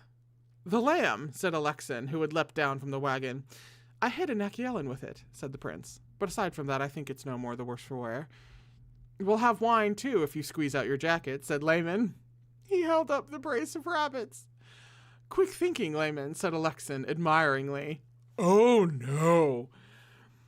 Their 6 mounted guards settled the horses. Guillaume went in search of firewood. Charles, who had a scrupulous sense of fair trade, consoled himself that they had paid for the lamb and the rabbits had been thrown at him, which might count as a gift. Then he saw the prince and Lamen, and all thoughts flew from his mind. The prince was holding one of the rabbits by the ears with an outstretched arm, looking at it. "It can't be that hard," the prince was saying. Charles saw in horror that he was talking about skinning the rabbit. Charles took Lamen firmly by the arm. "Excuse us, Cousin Charles." He was steering Lamen to the side of the wagons. "Lamen," he said, when they were a few steps away, "is the Prince of Vere holding a dead rabbit?" "Yes, but he is a prince. That is a rabbit. Do you think he has ever skinned a rabbit in his life?" "No, but no. A prince's hands are instruments of refinement. A prince's hands are not made to touch a dead rabbit. You have to do it." "Oh!" But Charles pushed him firmly in the back. "Go!" This heart-stopping breach of etiquette averted. Charles returned to the camp as the soldiers were digging a pit for the fire. He collected blankets for them to sit on, and only when the spit was set up and the fire burning well did he go in search of the rabbits. Lamen and the prince were together at the tree edge. The rabbits were on the ground, except for the one that Lamen was holding by the leg, gingerly. The prince was wiping his eyes, laughing. "If we just knew which end to start with," Lamen said. It was suddenly obvious that Lamen had no idea what to do. With a clear moment of insight, Charles saw that Lamen was not a cloth merchant's assistant. He was the prince's private companion, and had no real skills whatsoever. "Getting closer, Charles." Guillaume, please teach Lamen to cook a rabbit, said Charles. The throbbing in his temple was threatening to become a headache. Thankfully, they did not have to squeeze out the prince's jacket. They uncovered wine in the wagons, along with tin cups, and it made for a merry party around the campfire. The wine was warming, and the meat, Guillaume did a fine job, was well cooked. Alexin, they heard, was the son of a sheep farmer, and he and Charles had an engrossing conversation about the rise in regional wool prices. Charles thought Alexin an upstanding young man, and made a mental note to supply him with a new cloak. "Tell me where you each hail from," said Alexin. "I was born in Varennes," said Charles, "a rich trading province with an excellent trade tariff system. I have always found the revenue management very good there." "Arles," said the prince. "The Viper Pit."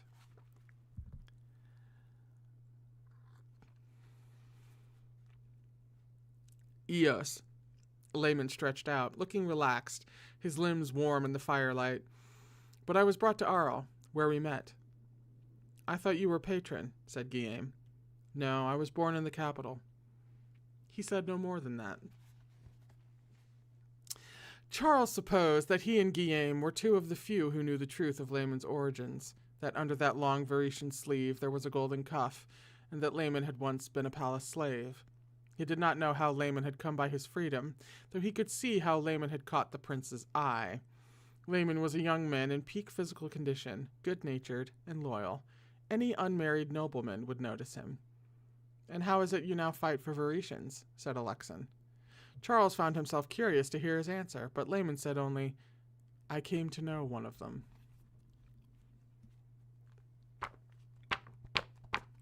I don't have time to have a full freaking mental breakdown with every sentence. Can she respect my time, please? And that I don't have enough of it?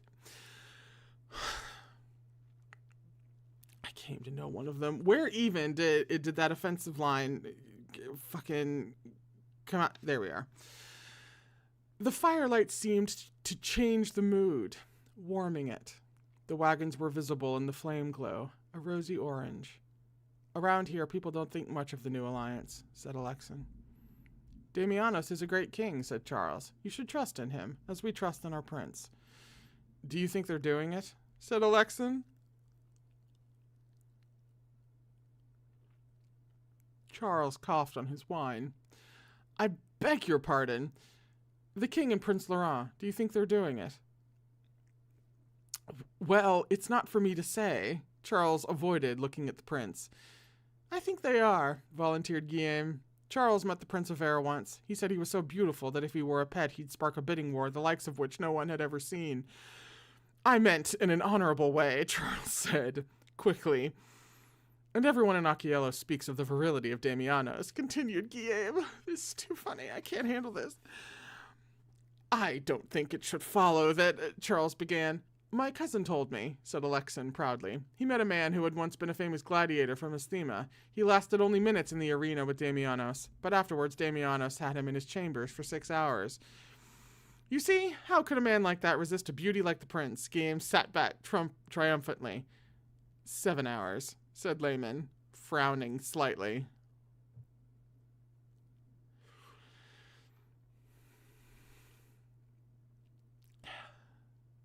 Here in Aegina,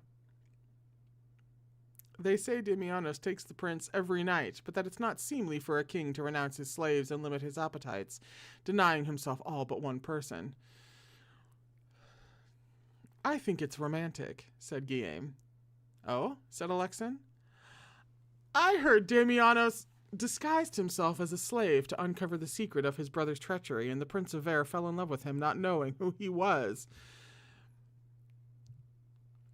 "I heard that they allied themselves in secret months before," said Alexin, "and that the prince hid Damianos from Castor, pretending he was a slave while they courted privately. What do you think, Charles?" said Guillaume to the prince. "I think they had help," said the prince, "along the way, from those who were loyal." I'm so far beyond done. I'm miles past done.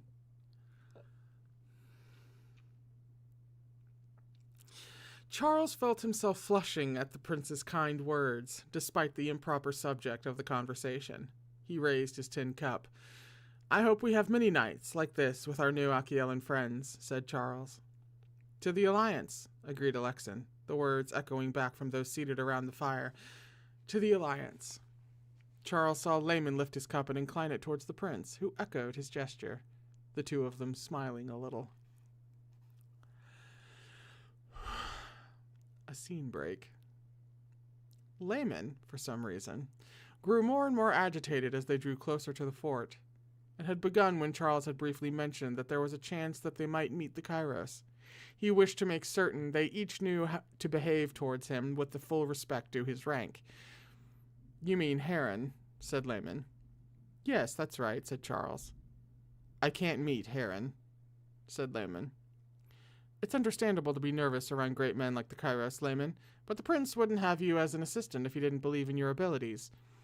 Lamen passed his hand over his face and had a look of distraught amusement. "Charles, don't worry, Lamen. Here it is not as it is with smaller houses. The Kairos is a great but remote figure. Most likely our dealings will be with the keeper." Lamen did not look in any way relieved by that assurance, but it was just as Charles had said. Once refreshed in rooms in the town, they were called to the inner fort to meet with the keeper of the household. This was the meeting Charles had prepared for since first setting out, and he proudly laid out the best of his stock: the rich velvet from Barbon, the Cantel damask, the silks and satins from Varennes, the fine white linens and ultrafine cottons that made for the best Achelan chittens. He looked out at his wares with a glad heart. It was an enormous honor to trade with the Kairos. He also sent ahead a smaller case containing a rich gift, bands of embroidery from Esthema, to thank the Kairos for this audience. Opening negotiations with a gift was a Varetian custom that Charles had found also very much pleased Achealans. They set out in a small group, Charles and the prince at the head, Guillaume following, Lamen hanging back among the 4 guards carrying their sample chests. Alexin, who had traveled north with them, looked quite respectable in his new cloak. 2 servants in short chittens escorted them through the elegant simplicity of a series of Achelan courtyards to an airy chamber, where they were to wait for the keeper. The chamber was classically Achelan in its proportions, and furnished with low couches with carved bases and rolled headrests. The arches were beautiful, but the silk draped over each of the low couches was the room's only real decoration, along with each couch's scattering of cushions. Reclining on the cushions was Macon, loosely robed, his posture relaxed, a wine cup in his hand. "Hello, Charles," Macon said. Charles felt his stomach drop. Of course, while they had stopped to rid themselves of the dust of the road, Macon had come straight here, from a hot breakfast at a large and comfortable way station. Before he could speak, the keeper entered, a majestic presence accompanied by 2 servants, but all Charles could see was that one of the servants was carrying his hand-picked case of embroidery. His gift to the Kairos was being returned to him unopened. "We sent a runner to tell you not to come." "Keeper, my apologies. We did not receive a runner." "Or you ignored one. I am meeting with you so that there will be no misunderstanding. You are not welcome here."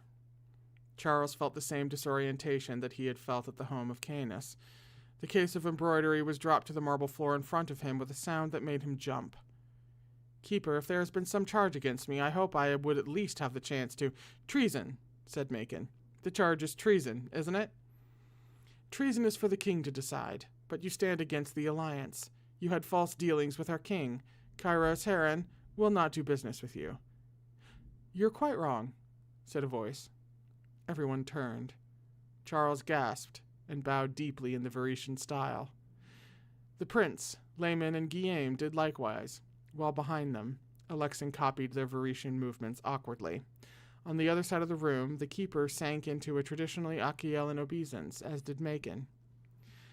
Heron, Kairos of Aegina, entered, a slow, stately walk in a chiton that swept the floor and fell in folds like heavy Varetian curtains. "My son tells a different story." "Your son?" said Charles. "Alexin," said Aaron, holding out his hand. "Come here."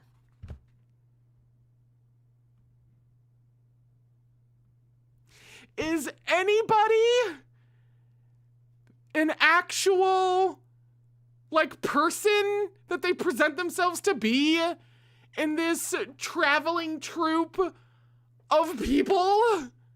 Like, who are the guards they've been traveling with? Is it actually, it's like Jord and Lazar and everybody's back there. They just haven't been named yet. They even have the same suffix to their name. Fuck off.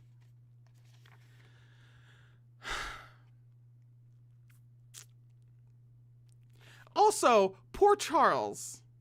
First the prince, now Alexin. He hasn't even found out about Damon yet. This poor man.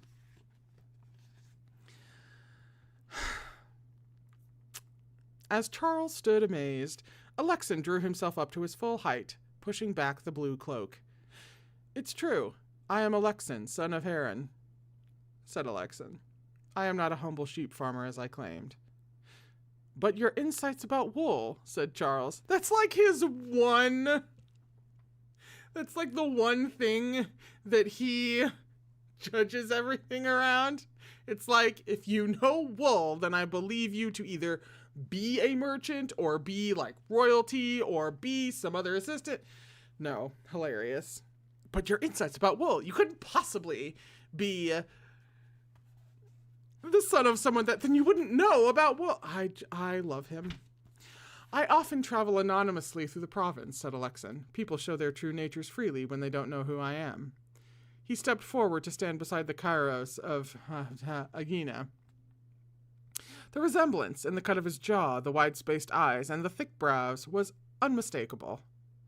The son of a Kairos traveling with us in disguise all this time, said Guillaume. You thought me only a farmer, said Alexin, yet you saved my life in the tavern and shared what little you had with me on the road.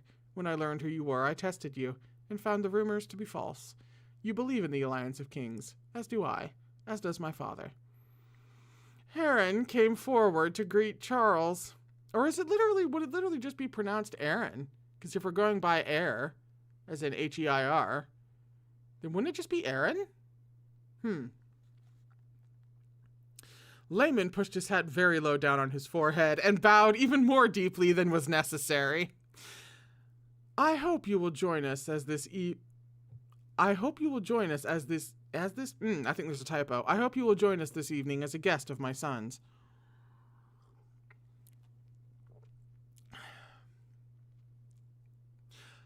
Kairos, you do me a great honor, said Charles.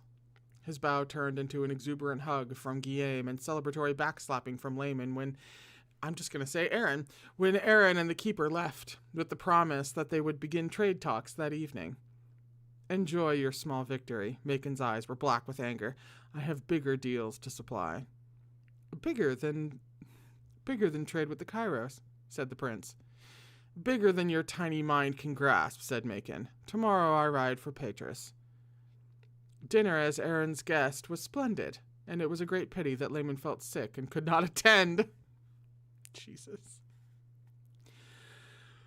Eating tender lamb and char-grilled breads, Charles felt as though a terrible cloud had lifted.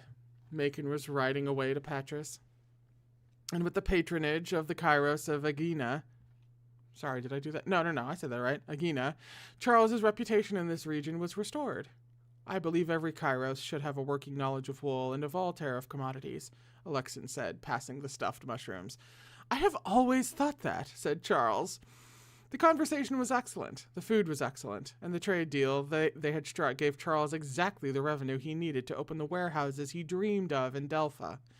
His mind wandered to the spot he had selected, a perfect location to expand his business, with the increasing demand the new capital at Delphi would have for high-quality textiles. Just think, Your Highness, if that rogue hadn't spilled your wine in the tavern, none of this would have happened, said Charles. There was a brief pause in the sunlit room as they spoke the next morning, their effects half packed for travel. You don't drink wine, said Lamen. It was a special occasion, said the prince. I'm going.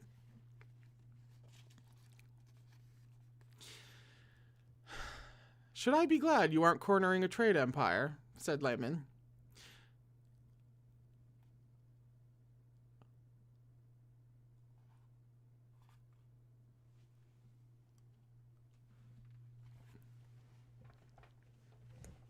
Okay. Oh, Jesus. So disturbed am I slipped off my own damn chair. Should I be glad you aren't cornering a trade empire, said Lamen. We'll make another kind of empire, said the prince.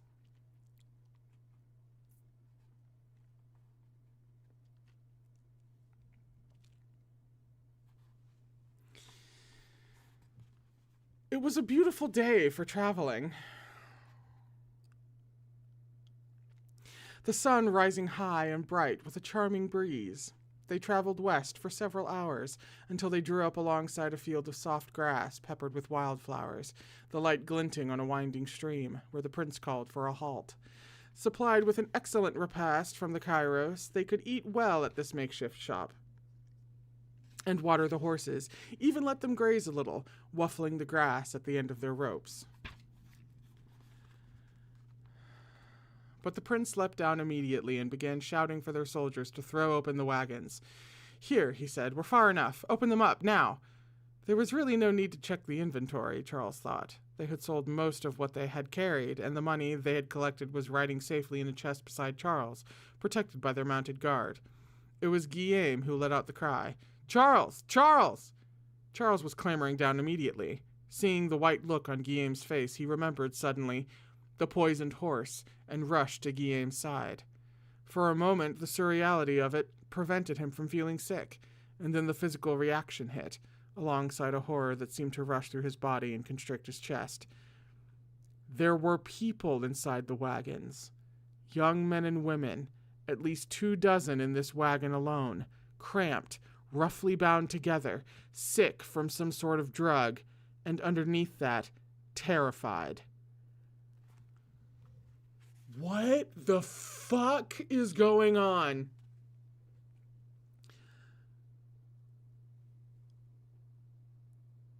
Help them out of the wagons, Charles said, quickly. Around him, soldiers were cutting bonds, helping unsteady youths onto the grass. Charles ordered water flasks and food to be given out, and found a few unsold bolts of cloth that could be used as wraps where needed. Naked or barely clothed, the youths drank the water gratefully, but did not ask for it, or for anything, or try to leave. Weak and hazy, they looked for approval, and did as they were told. These aren't our wagons, Guillaume was saying. On the outside they look the same, but they're... All thought had flown from Charles's mind but the need to aid these people. He looked up at Guillaume, not understanding what he was saying. The horses are ours, said Guillaume, but we've switched wagons. Charles said, with who? Macon, said Lamen. There was no doubt or surprise in Lamen's voice. He looked at Charles steadily, and Charles saw in his eyes that Lamen for a long time had known the truth. Macon is trading in slaves, said Charles. He thought back then, past their steady pursuit of Macon, past their arrivals timed to coincide. He thought back to the prince, turning up to help him with 5 orange wagons.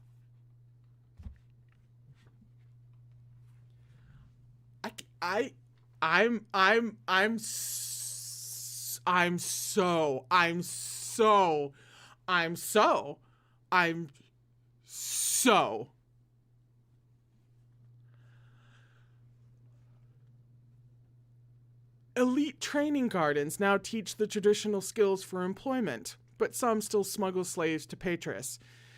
Against the edict of the king, said Lamen. Now that we've uncovered the trading route, we can alert the royal forces and provide these young people with shelter. They will lead us back to the gardens.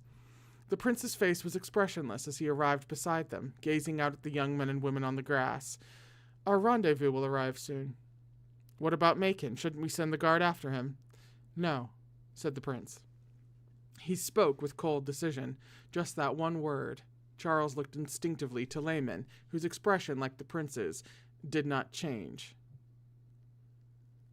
Macon took money from slavers, then arrived with empty wagons. He's dead.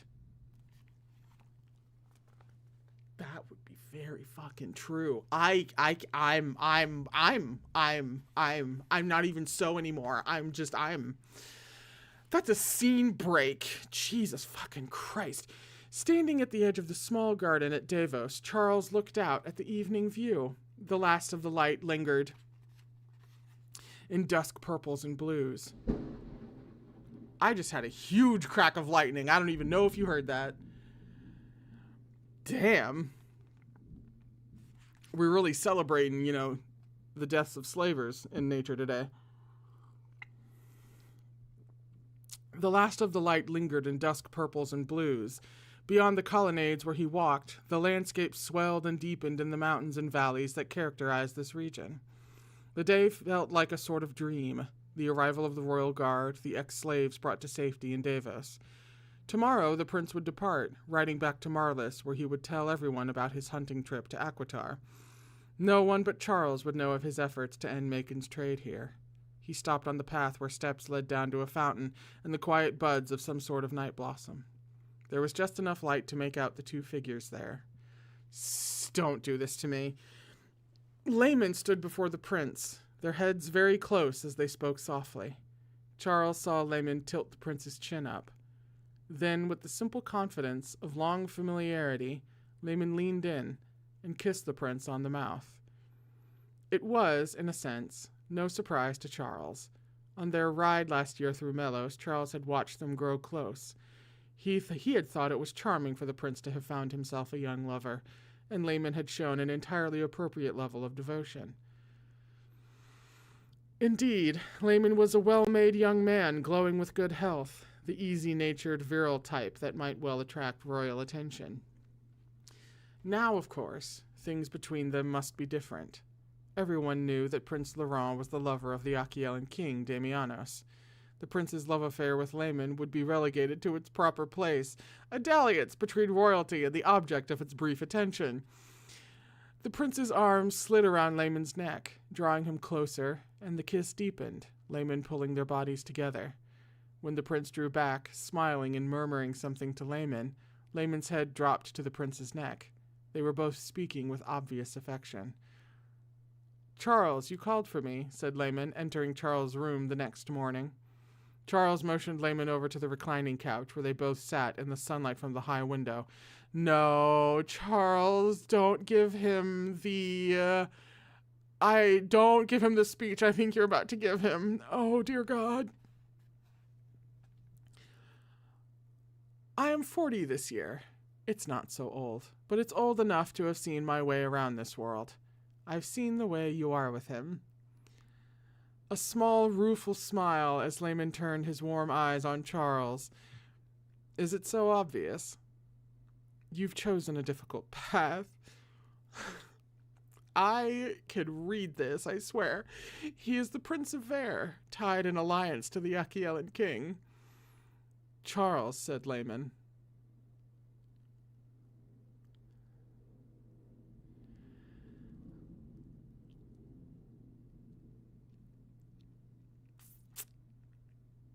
"I'd work my whole life to be worthy of him."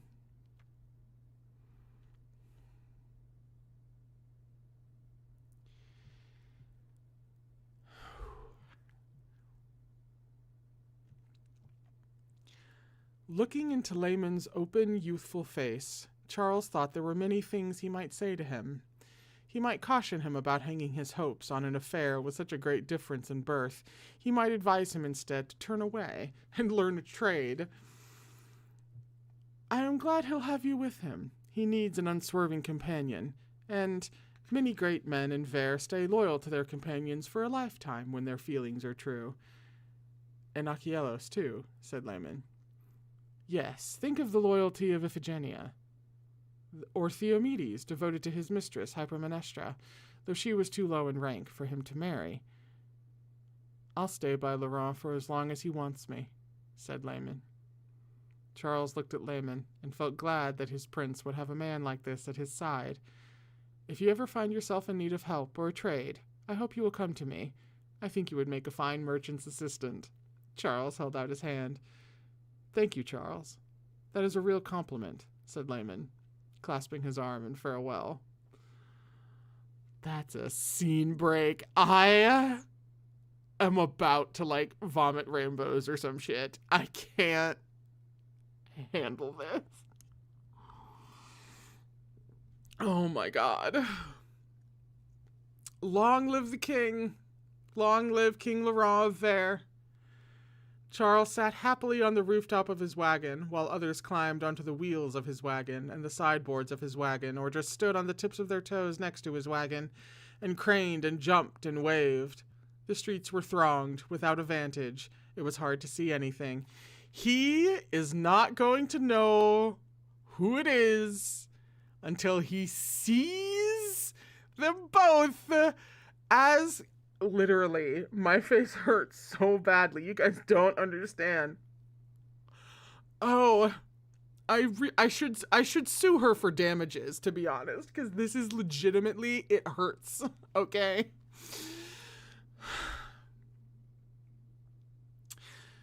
Guillaume sat beside him, legs dangling. They had a splendid view all the way up the main street, where the new king, Laurent, sixth of his name, was a golden figure the size of his thumb, his cloth gold and his crown gold, and his horse's panoply gold.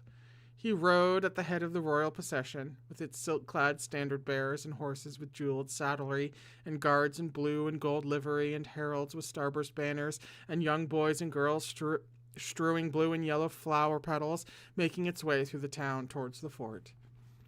Marlis was overstuffed, but the prince had insisted that his ascension happen in Marlis, and not at Arles.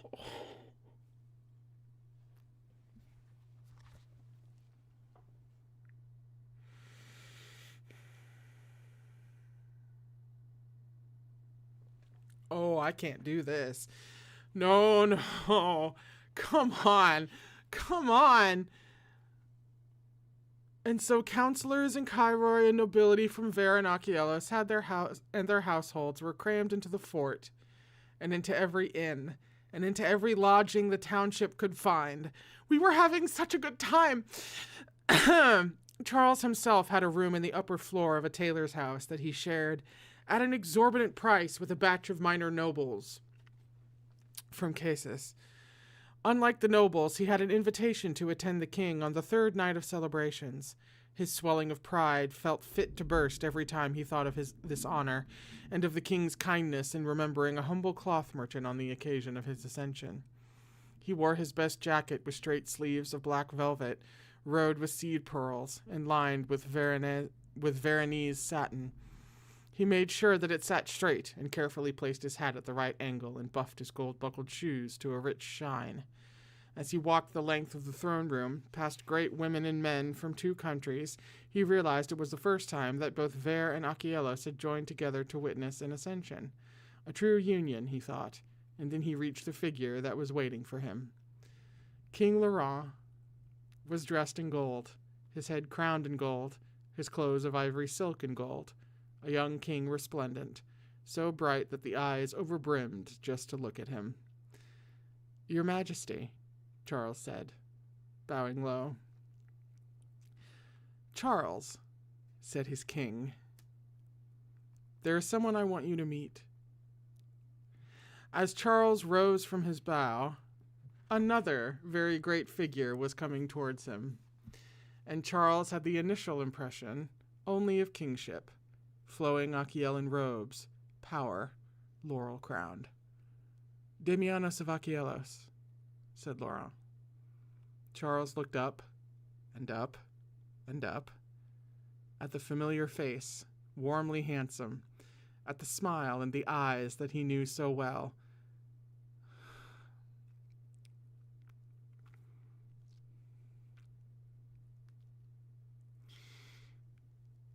"Lamen," said Charles in a shocked voice, "why are you dressed up like the king?"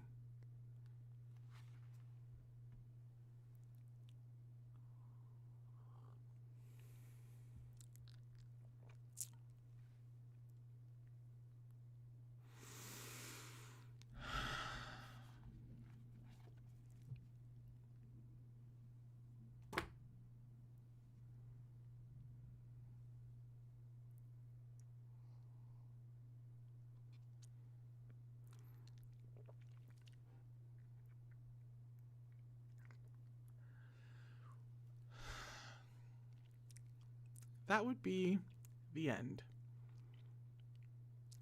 of Captive Prince.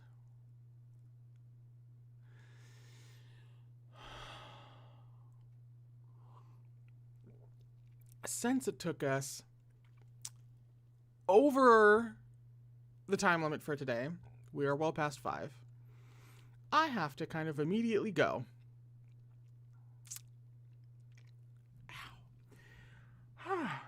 If you would like to have a chat about this and the Captive Prince in general, you can meet me back here in a couple of weeks for the book chat if you are a patron or a YouTube member.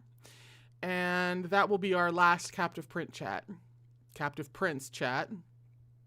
Because in 2 weeks, on that Tuesday, is when we pick up Urha again, Volume 6.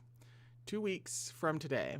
So there is no stream on Thursday, and there are no streams next week. But the week after that, we begin Volume 6 of Urha.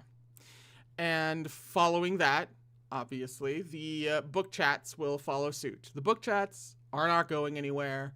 They are way too much fun. So I'll see you in a couple of weeks for Urha. Thank you for making this Captive Prince experience everything I wanted it to be and more in ways that I could not have imagined. Thank you so much for being here and for letting me take you through one of my favorite stories and even experiencing a couple of new stories in one of my favorite universes. It means a lot to me. And if you're new to Captive Prince and you loved this deeply and amazingly, as you should, then I do recommend that you look into Urha. You, as a Captive Prince fan first, you should not miss Urha. I told Urha fans that they can't miss Captive Prince, and now I'm sitting here telling Captive Prince fans that you can't miss Urha. Unless you look at the trigger warnings and it is not your thing, which you probably should, because Urha comes with, generally speaking, more intense and just a lot of trigger warnings that are very important to look at if you are sensitive to really kind of any trigger warnings. But I can, as a fan of Captive Prince, recommend Urha if that helps out your decision any. So thank you so much for this. I'll see you in a couple of weeks. Please take care of yourselves. And I cannot wait to pick up Urha. And coming off of such a glorious experience of Captive Prince, I couldn't ask for anything more. All right? Have a beautiful week.